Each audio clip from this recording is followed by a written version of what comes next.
already know about the absolutely massive scale of loneliness as a problem. I think it's a real taboo, loneliness. I think we're all, I certainly speak for myself, I think it's a frightening subject. It's a subject that makes me, I think everyone feels lonely at some points in their lives, but it's also saying, why am I lonely? Why am I unvalued? Why am I unloved? Surely there would be more contact, more relationships in my life if I was worthy of this. And I think it's a very difficult thing for people to talk about. It's not confined to old people, but it's much more likely to be the case amongst old people. And there's very obvious things about transitions that happen in our lives that will make that more likely. Most obviously, particularly if someone has been in a relationship all their lives, married or whatever, and they lose their partner. That's a profoundly isolating position. There's been lots of research, which I suspect you're aware of, saying that 1 million people, older people, feel lonely some or all the time, about the tremendous impact that has on people's health. The latest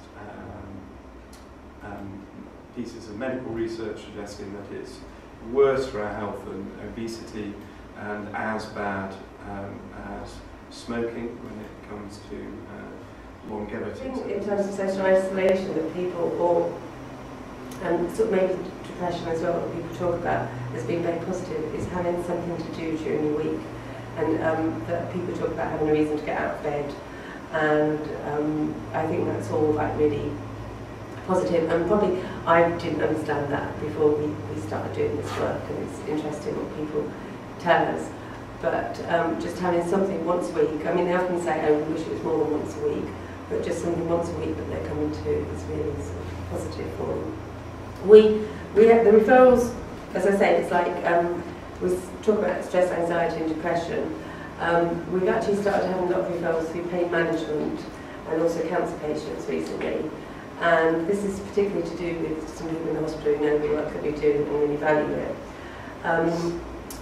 And obviously, because any physical health issue might have an impact on your mental health, so you know those things are all like appropriate. But the pain management, the value of the distraction of doing art for pain management seems to be really strong. And we do get, like we're inundated with people through pain management who want to take part. Because we don't do any selection of the groups, so it's just 15 referrals land on my desk, and then I send out the invites to the next programme. So we always have a very mixed group. It's very diverse in terms of age, background, reasons that they're there. And that, I think that creates something really special, because you wouldn't normally put those 10 people, 15 people in a room together, and you get them there, and they're making friends with people that they wouldn't normally talk with. And there's like one young person that, like, he's young compared to, a lot of the referrals are quite of older people, probably sort of 40 plus. But we do have a few people maybe like in their 20s who come to us.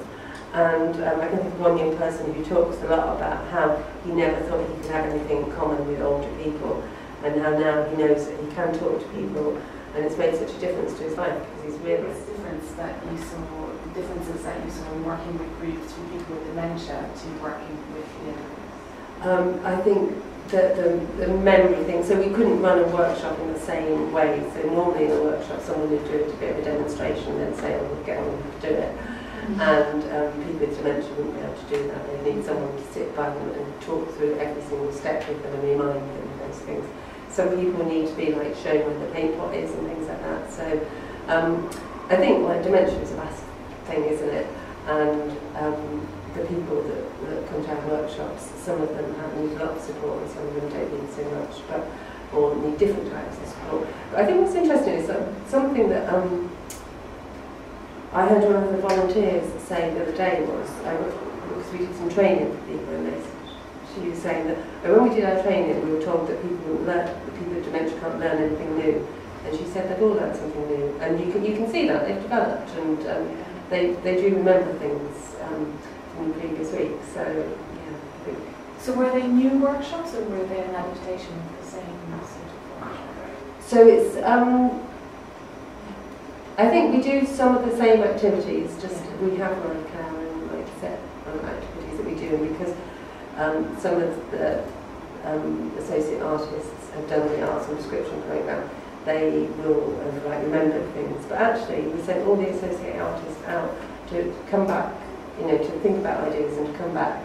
And we did a big sharing day where they sort of shared ideas with the other associate artists and then decided what they thought would work. So we've adapted things. But I think also what's interesting is I think some of the ideas that have been in the dementia workshops, the artists running our arts on prescription program see and they say, oh, that's a good idea, I'm going to try that. So there's like a real crossover.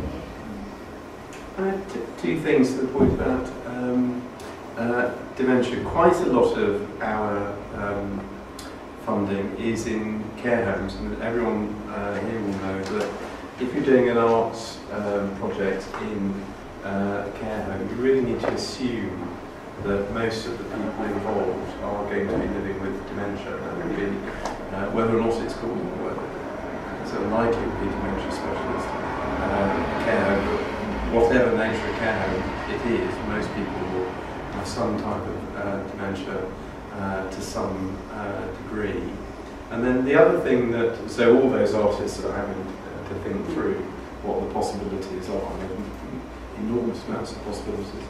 The other thing that we haven't talked about much, and we mainly fund participatory arts, where a lot of people are creating arts pieces themselves, including people living with dementia. But I think being an audience member is interesting too, and shouldn't be forgotten. I always think, well, most of my life in the arts is being an audience member, and why shouldn't we be thinking about that as well? And there's a big programme of activity throughout the country, often based on what's called Meet Me at MoMA, which you've probably heard of, which is the programme that was developed at Museum of Modern Art in Manhattan, and is specifically for people living with dementia to experience, absolutely your point, to be talking about any form of normally visual art. Sometimes it's museum, art museums and historical museums.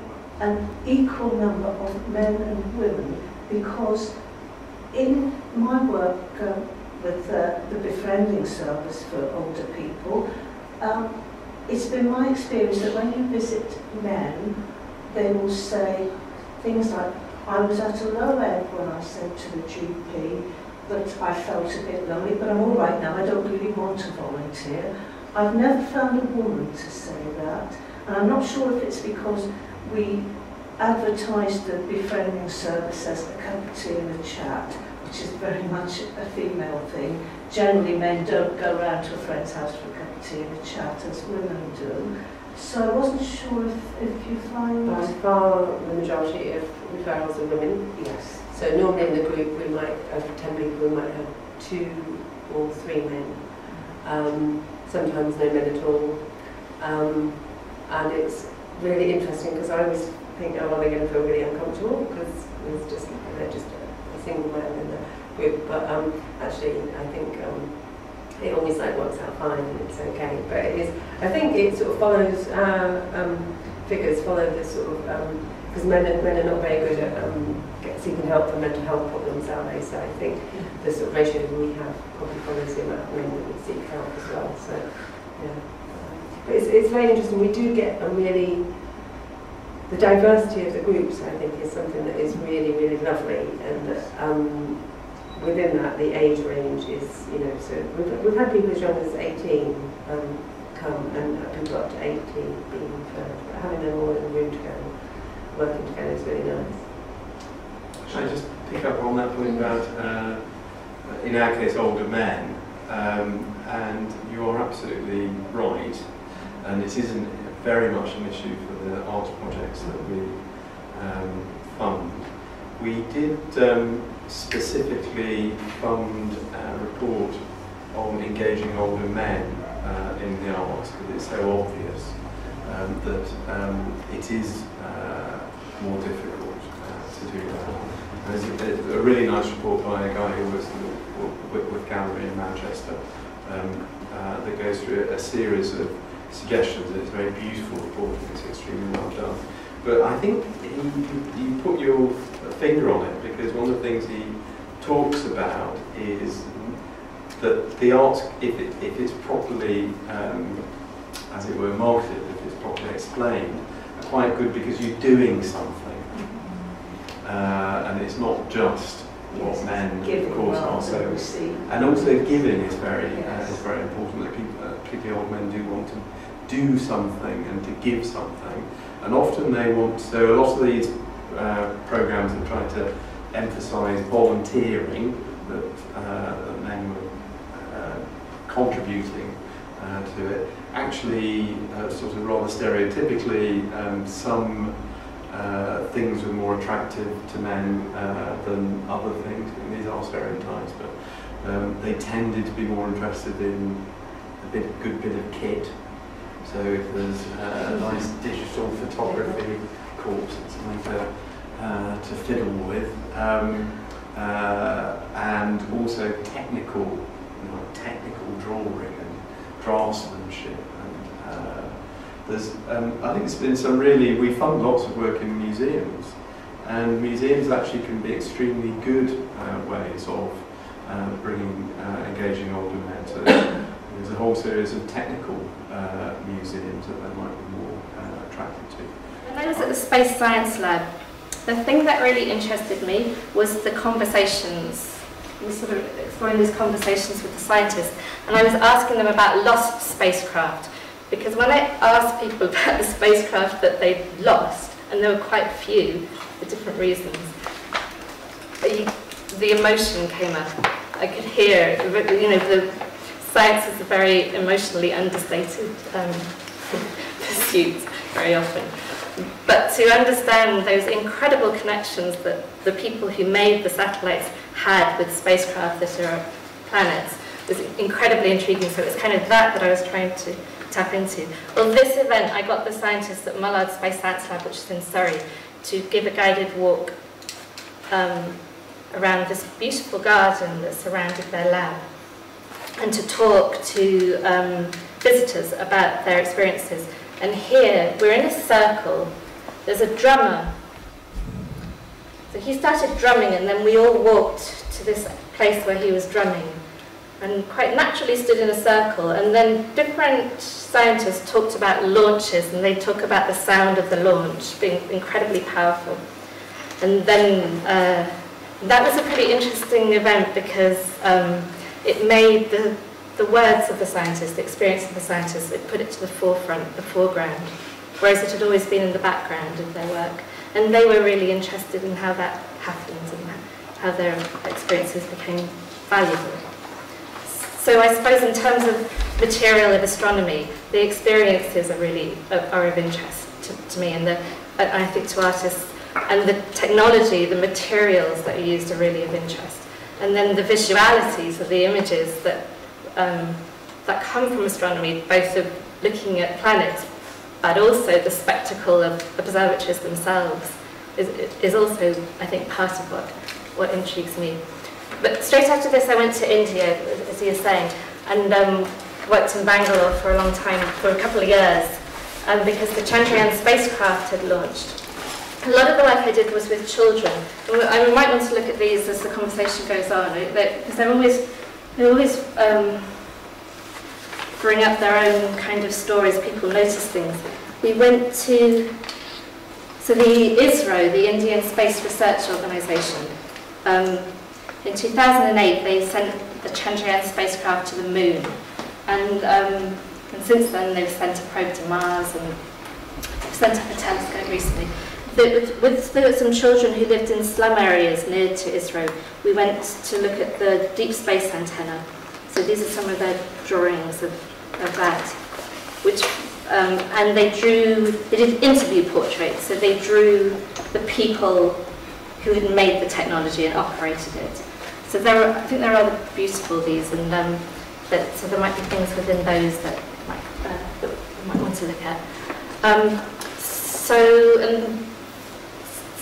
So the work I did, I guess, stopped being drawings and images, and it started to be working with groups of people and trying to, I suppose, shift foreground and background of what it was that was happening with space science and astronomy. So perhaps to bring out the visuality of what was happening. It's from the collections at Tate. It's actually in Tate, Britain. This is from just a few years later, and it's by an artist called William Dyce, who was associated with the Pre-Raphaelites. He wasn't one of the Brotherhood, but he certainly hung out in the same circles, and this is very much in that early Pre-Raphaelite style, that sort of photo-realist sort of absolute detail, but also with that kind of very romantic kind of aura to it. And the painting is called Pegwell Bay, October the 5th, 1858. It's a very, very specific time and place that it's pegged to. And here is, I think, the artist's family. I think the artist is here in the background. And if you're familiar with that part of the Kent coast, this is a very famous beauty spot. Even in Victorian times, it was where you went to the beach for a day trip. Of course, this is October, so they're wrapped up in their shawls. And here's his family on the beach in the evening.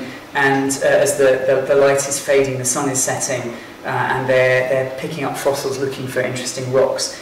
And you've got multiple layers of meaning, I think, to this picture. And I'm not an art historian, but my interpretation of it, perhaps as a bit of a geeky scientist, but here are the family, and they're doing that very Victorian pastime of sort of, amateur geology, picking up the rocks, looking for things in the rock pools. Behind you have the strata of the cliff, and this is exactly that period when geology is really taking off and people are starting to realise that the Earth is much, much older than had previously been assumed. And of course, you're just a few years off Darwin's Origin of Species. So you're about, with hindsight, their world is about to be rocked by this really quite shocking revelation that we are part of nature in a way that religion is not comfortable with. And that you can start to see yourselves as human beings as part of this great story. And hard to see on this printout, but from the actual painting, a little bit easy to see. In the sky there's this little streak, and this is Donati's comet, which is just reaching perihelion around about this time, and would have been something that everybody would have seen in the night sky. Of course, very little light pollution in those days, so everybody in Britain, across Europe, would have seen Donati's comet. And again, they're starting to realise this is now over a century and a half after Edmund Halley has worked out that comets are these things that orbit the sun on quite long orbits sometimes. So again, you've got these things here, the cliffs, the geology, and the astronomy, which is really putting that moment, that little domestic moment of the day trip to the beach, into this vast perspective of geological and astronomical time, and then he roots it in a very specific date, 5th of October, I think, 1858. So there's a lot of stuff going on here, but this is a professional artist, but doing something which I think is quite scientific. So again, I will pass that round for you to have a look at. Very beautiful painting, very famous painting. Do go have a look at it in Tate if you get the chance. And then we're going to leap forward 150 years, and this is sort of a moment that kind of was quite profound for me. And this is going from painting to photography. Very, very famous image from the Hubble Space Telescope. It's called now The Pillars of Creation. It's these great fingers, towers of gas in the Eagle Nebula, several light years long. And this was, for me, the moment when astronomy really made it into the mainstream. Of course, astronomy has always been popular. Even in Victorian times, there would be public lectures on astronomy. Greenwich was very heavily involved in this. So, the interest has always been there, but this is when astronomy went viral and really hit the media, and this is 1995, the internet is just getting going, and this photograph went viral. It's when Hubble really showed what it could do. And this beautiful image, you can see the 3D nature of it. Of course, there's a lot of science in here. The different colours are telling you about the different chemical elements. The image was taken for scientific reasons, but then reprocessed for public consumption. But But it went viral, and it was all over the news, all over the internet. It took the astronomy world by surprise. I'd just been out at the Space Telescope Institute and had just come back to Edinburgh when this picture went live, and we were all stunned by it in the astronomy world, and then were stunned again by the way that it had received this sort of public acclaim, and it was in the newspapers. And I think what's interesting about it, though, is the way this image also harks back, like the Piazzi Smythe painting, very much to traditions of the sublime. It gives you that sense of awe and wonder. Even the colour palette, which has been selected, these are not natural colours, this is not what it would look like if you flew there in the Starship Enterprise, but the colour palette has been selected, A, to highlight the interesting science, the different gases that are present, but also it very much harks back to the colour palette that you get from those sublime paintings. You think of Turner, you think of the Piazzi Smythe, you think of Caspar David Friedrich, you think of the great American landscape painters of the Hudson River School later in the 19th century. And it very much is evoking that.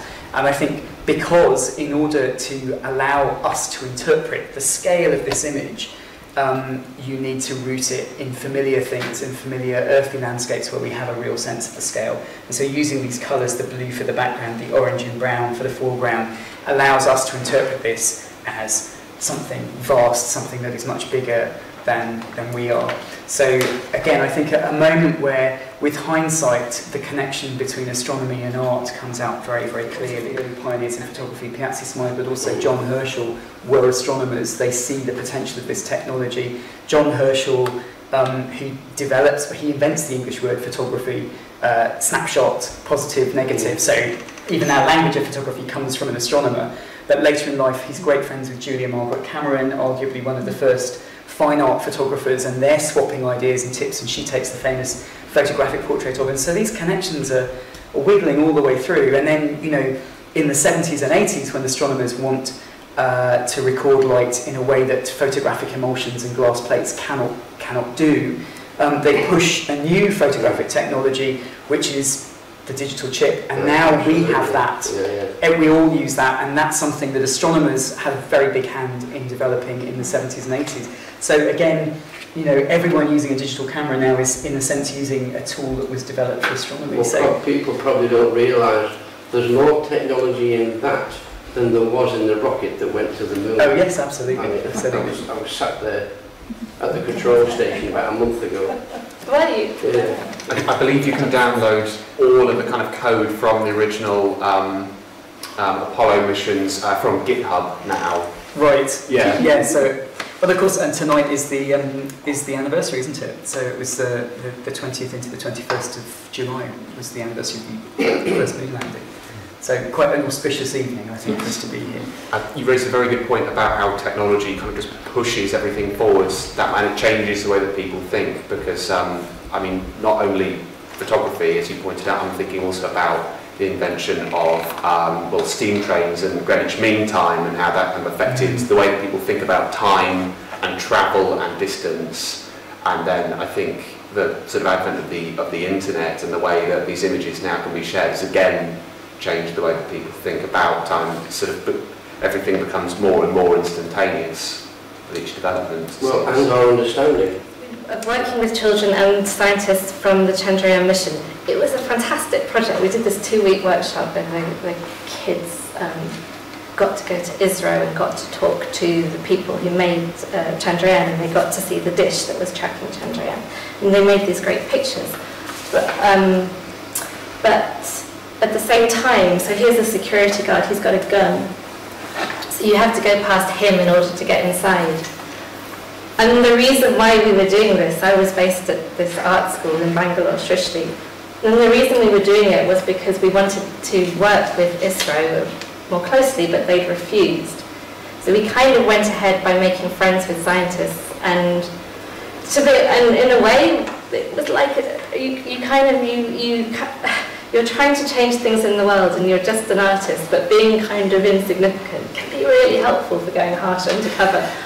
And getting yourself into ISRO and getting the kids in there, and also being able to begin a conversation with a highly technocratic organisation. So I did it because I noticed that the spacecraft that went to the moon, its purpose, the people who were making it were from a kind of smallish group, and the uses of the moon were going to be for resources, for mineral resources. This was the talk that there was about why we're going to the moon, and that there weren't enough conversation. There wasn't a big conversation about why this technology was being used, for what kind of purposes it was being used for. There weren't enough people in the conversation. So the kind of little thing that we did were these workshops in Bangalore, in order to try to make a ripple that might go a bit further, and it was kind of activism.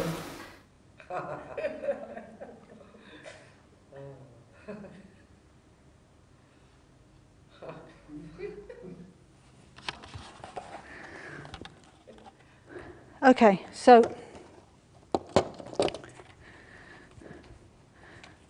the most important two lines when you're making a mask are the lip line and the brow line.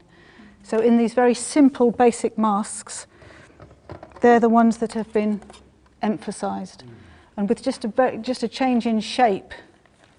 You must have all seen those, those circles that you can get with lots of different faces that are just lines and an expression underneath, like anxious, or how are you feeling today? Yeah, those. Yeah, absolutely. And they are just sort of lines there and there. So as you're making these masks, the way I make the masks is to I get some clay on you've taken a mould of a head, so it's about the right size. Get some clay, put it on.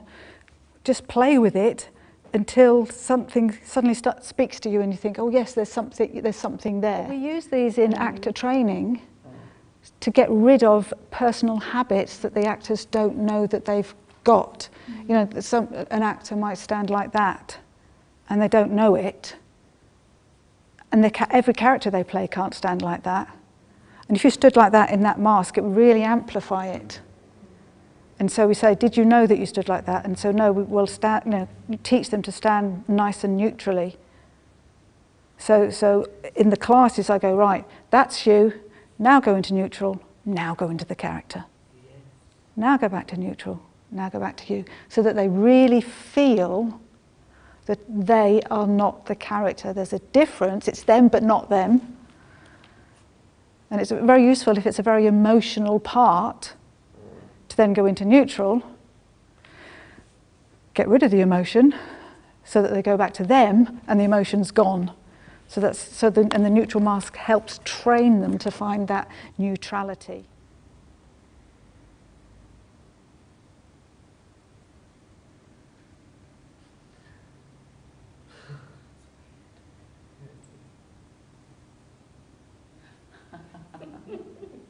Now she feels human. Yes.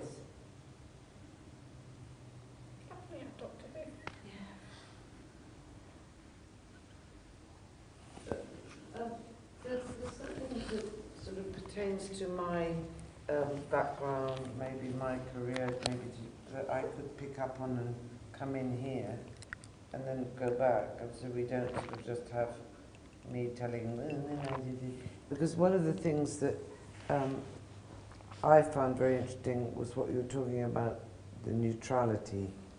And earlier on when we had our pre-chat, we mentioned Beckett, and that was probably the only theatre I could actually ever act in, because it was to go to that very deadpan, sort of totally monotone voice. Years ago I was asked to be in a show in Nottingham Contemporary in Byron's house.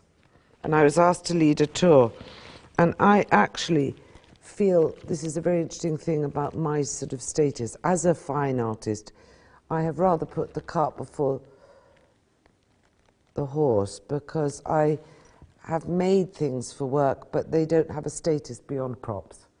So instead of actually being, accepted as artworks, which I think Lally's done very cleverly, she's made a work, parallel work that is something that can be commodified and sold.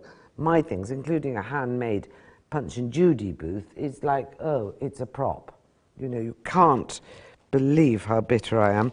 But anyway, nevertheless, moving swiftly on, I said to, and this is my strategy, I said to the Nottingham Contemporary, I will do a tour, but I'd like to leave something in the show for the duration. So I'll do a sound work in one of the rooms of the house.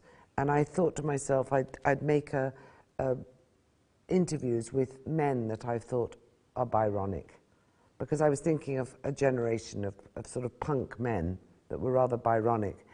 And so I talked to one called, I don't know if you're familiar with Shane MacGowan. He's usually familiar for having no teeth.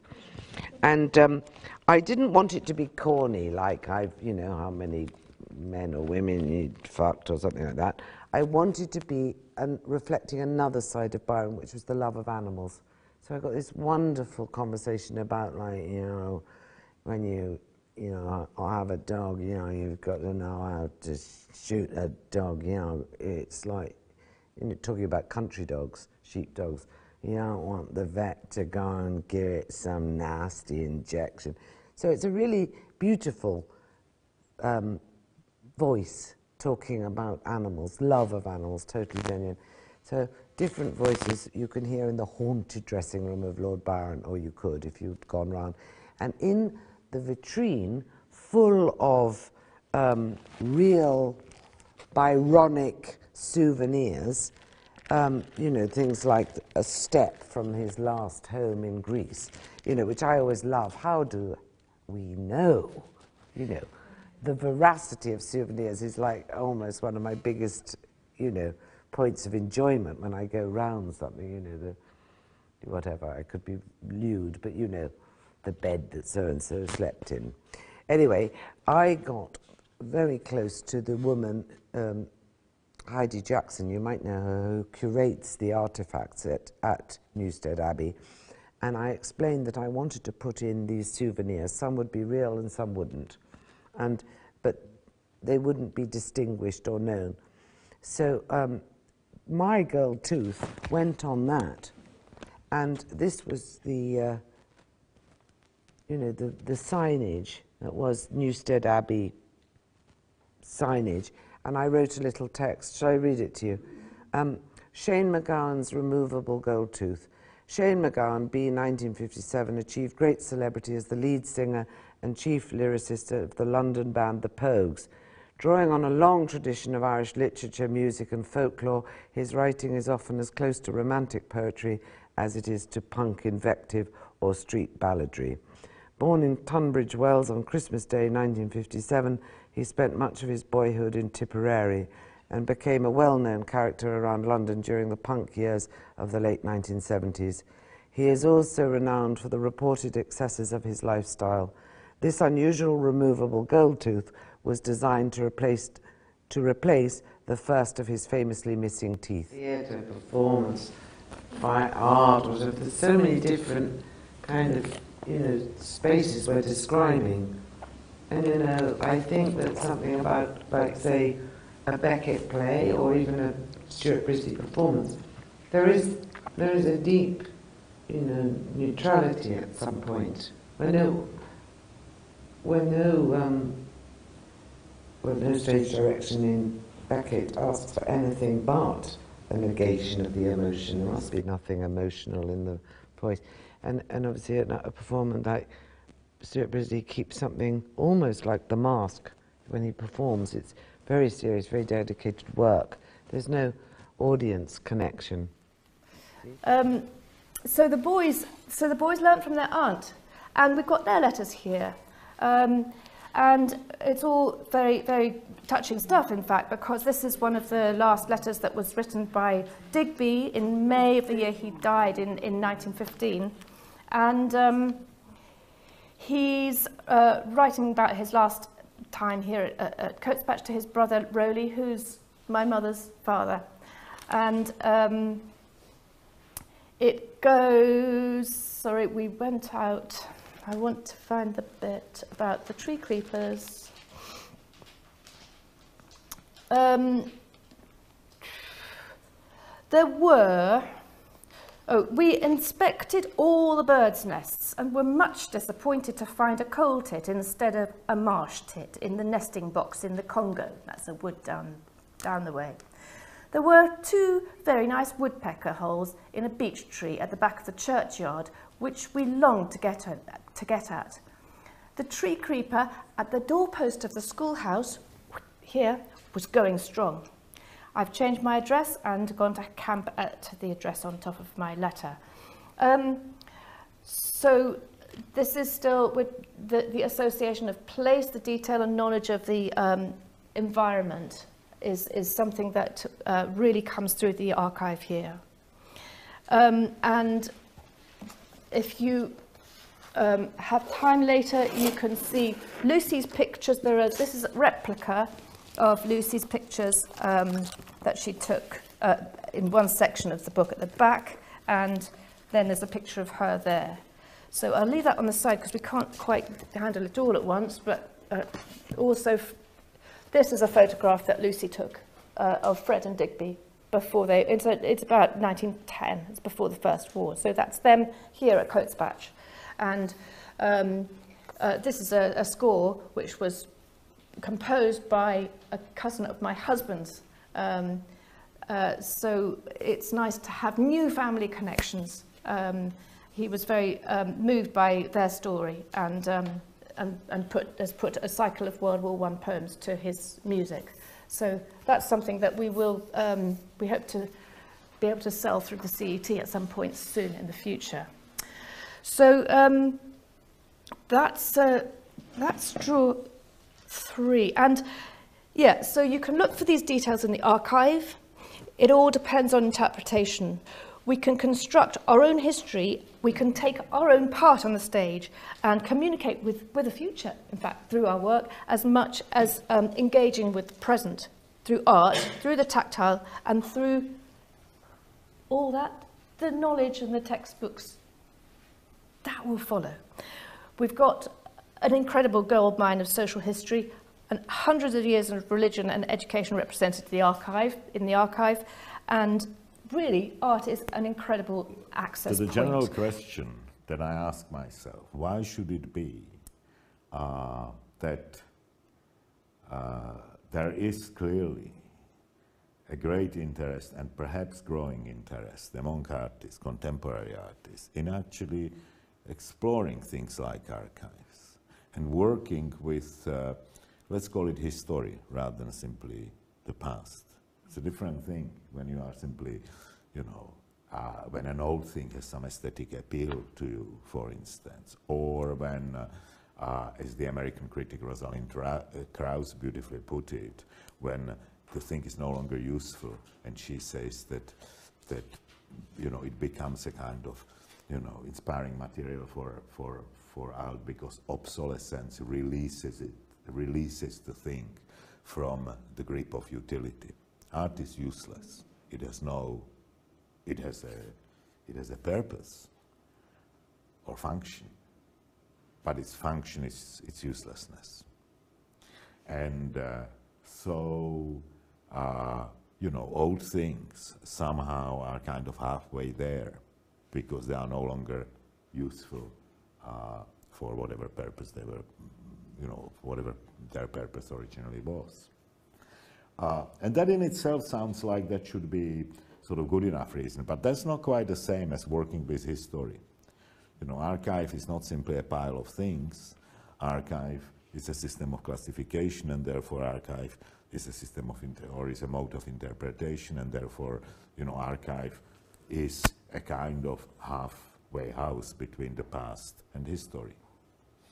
It's kind of actually closer perhaps to the history than to the past. So why should it be? When you look at the art of the 20th century up until maybe mid-1960s, you wouldn't really find anything like that, or the 100 years prior to that.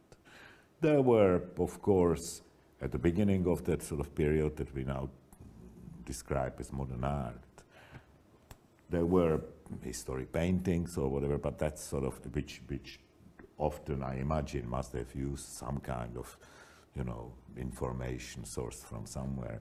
But that's not what we would associate with modern art. And it really isn't until the 1960s and the beginning of what we should call contemporary art, in the sense in which we use the term now, that we see people turning to history, artists turning to history for material. Now, I think there are three reasons, or there may be more, but I can sort of identify three reasons for it. The first one is really beautifully articulated by the American philosopher Arthur Danto when he talks about the end of art.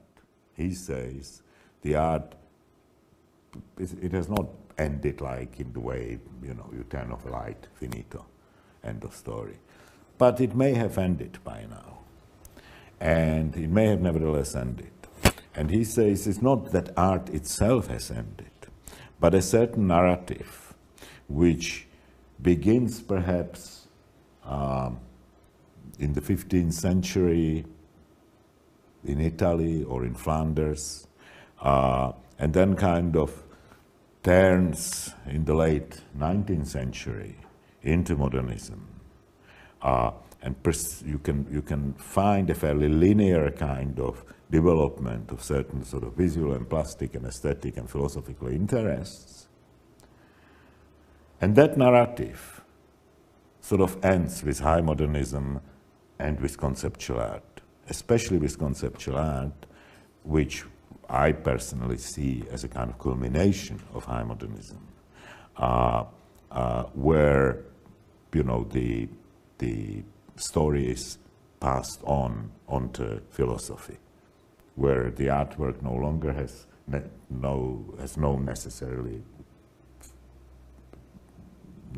it's not necessary for the artwork to have even a physical form, and becomes a sort of philosophical question. And that's kind of one story which ends there. And what is the response to it? The response to it is that suddenly, within a short period of time, an incredible expansion takes place among the means and forms and functions of the artwork. And the expansion moves in all directions at once, including, if you like, backwards, something that was not possible for modern art to do, to move backwards. And it moves backwards for different reasons. Perhaps in some instances to simply see what is there left to do. Yeah? The question of what is left to do is always a question that concerns the past, no? Everything that has been done already. Yeah? And so what does that leave to do? That's one kind of way of looking. Another one is, you know, turning art back, if you like, as a mirror sort of onto the history of art itself.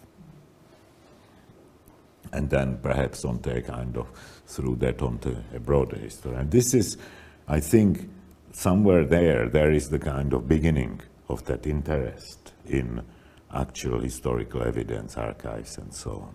And so that may be one reason. Another reason is actually does come from the modernist narrative, namely from what I see as the most important contribution of 20th century art to culture, which is the technique of collage.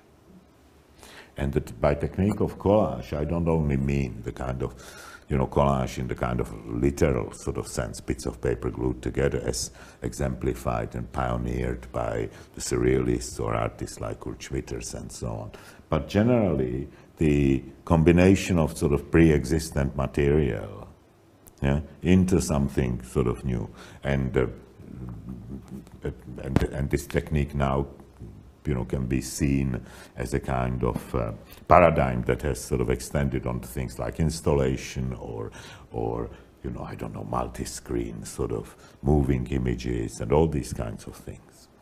And for that, again, the use of pre-existent material, for example, in video work or film work, not just in technically in collages and so on. Of course, it's or that enabled the use of that material, and so that may be another kind of reason why artists, once they were freed, if you like, or freed themselves from the modernist logic of kind of progressive, sort of kind of reductive, moving step by step sort of forward with concept art and with pop art, very important. This is the example actually Arthur Danto gives. Andy Warhol's Brillo box. How do I know that this is art? How can it be anything else? Of course it can be art, but it cannot be art in the same way in which a Rothko painting is. So that's another reason why archives and collections and things like that could become interesting sources.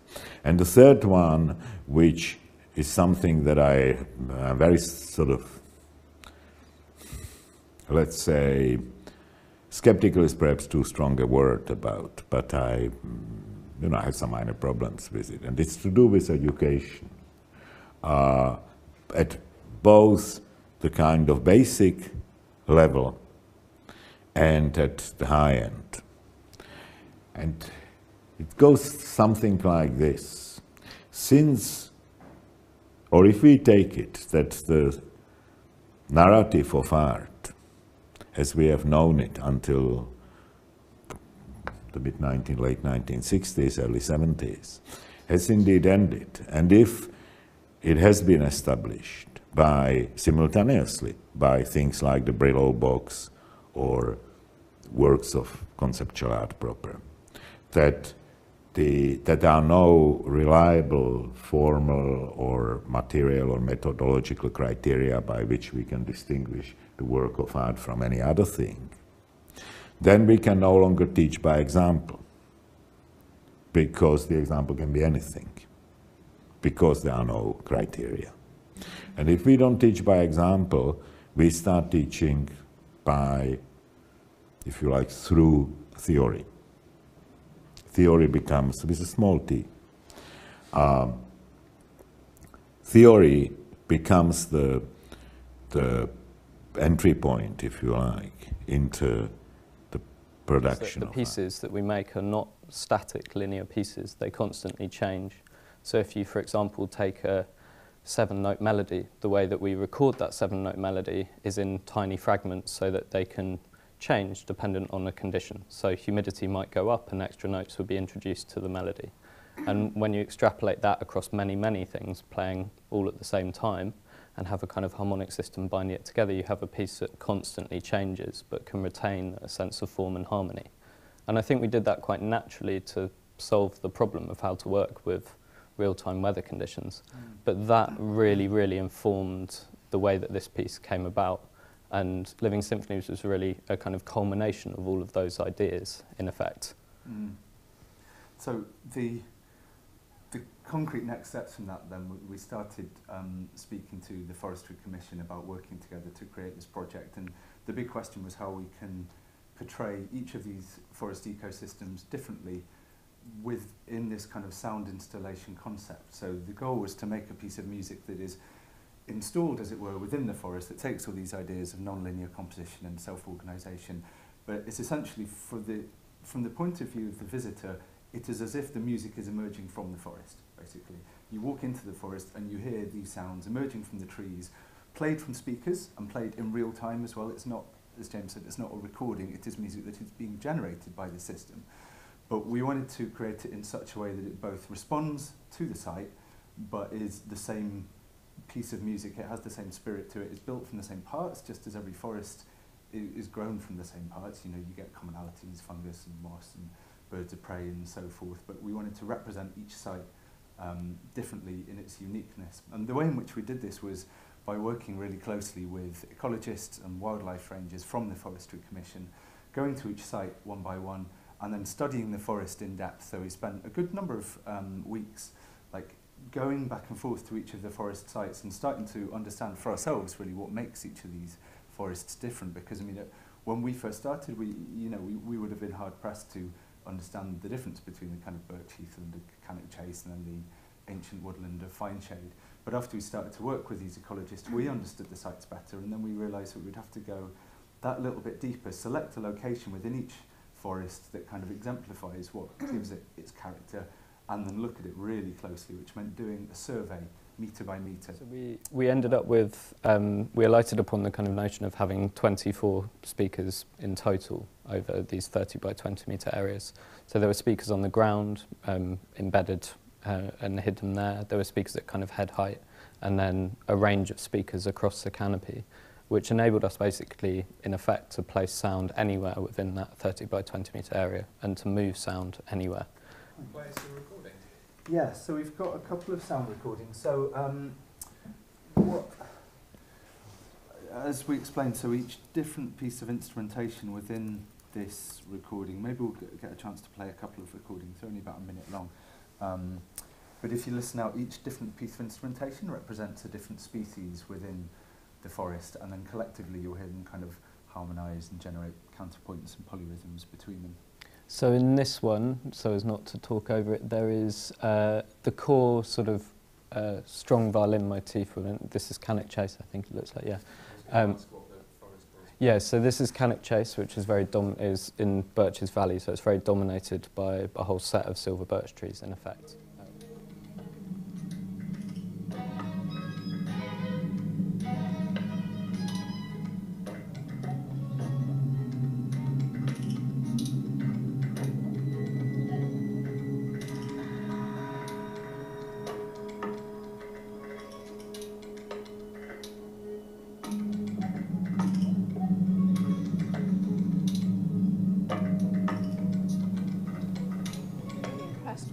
I'm just imagining what you could have done with Ashwellthorpe Lower Wood, which is where I've been a volunteer.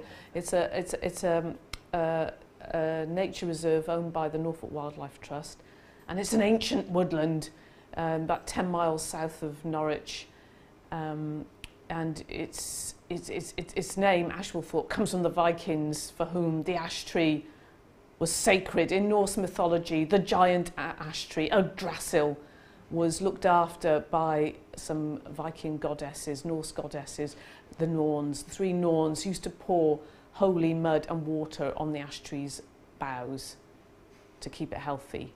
And you know, since the advent of ash dieback, we could really do with some of those Norns right now. Anyway, it's an ancient woodland. It probably was there after the last ice age. It came after the last ice age, and the size, you know, it's nothing compared to the Firmin Woods here. It's 37 hectares. Anyone prefers old money, it's about the same size as Winnie the Pooh's 100-acre wood. And you know, these ancient woodlands, you can plant trees, you can't plant an ancient woodland, because the important thing goes on underneath the ground that you can't see. All the fungal, the mycorrhiza interacting with all the trees, the fungus, hitching up, all the trees know which are the good fungi, which are the bad fungi, and they use them to take. As another advantage, well, they didn't coppice a whole woodland, they did it in small blocks on a rotation. So you cut out a small block, maybe a hectare, we try to do a hectare a year, lets in light so that ground flora can pop up. Because if you go into a wood, actually a dark overgrown wood, nothing's much growing on the floor, but you let a patch of light in, you get rare plants coming up. And we have plants in Ashwellthorpe Wood that are very ancient plants, and they are completely adapted to the coppicing regime. You won't get them anywhere else. I was very interested earlier, we had a very brief conversation about a particular crop and a Goya painting that indicated some detail about this crop. And I was just wondering whether there are more examples of kind of historical works of art that reveal information about you know, agriculture and ecology and things that we haven't quite understood or... I'll tell you something, you would love to come to where I work, the John Innes, we have what's called a special collection, which is some rare botanical, but a priceless collection of rare botanical books. I think the earliest one goes to the 1500s, you know, and they like might be the only copy they were hand drawn, and there is some real insights into plant biology of plants that, you know, you think, oh, that was way ahead of its time. You look at some of the drawings and how they interpreted it, and they are, although you get like what the truth, they're such a curious amalgam of fact and fiction, and there's some fantastic. Well, I'm trying to remember the. I can't remember There's one that one of the earliest ones shows a true scientific, what was held as true, a scientific drawing of a mandrake. Do you know Harry Potter? Have you heard about Harry Potter? I really know the mandrake. But it is a proper plant. It's a plant of the Mediterranean, related to the potato, and in the 1500s it was highly valued because the root was like a cure-all for everything. It was like really, really valuable. The root of the mandrake, and but the problem was that when they thought that in the drawing of it, there is underground is a person. It's like the root is a person, and they said that if you pulled the mandrake out and you heard the mandrake scream, you'd be dead. You'd be dead in 24 hours. You heard them. So but this book tells you how to harvest your mandrake without killing yourself. Because you tie the leash of a sturdy dog to the top of the mandrake, and then you tempt the dog away with a little bit of food. And it's to say, you know, you're likely to lose the dog, but such was the worth of the mandrake root. It was, you know, the value of the dog was nothing.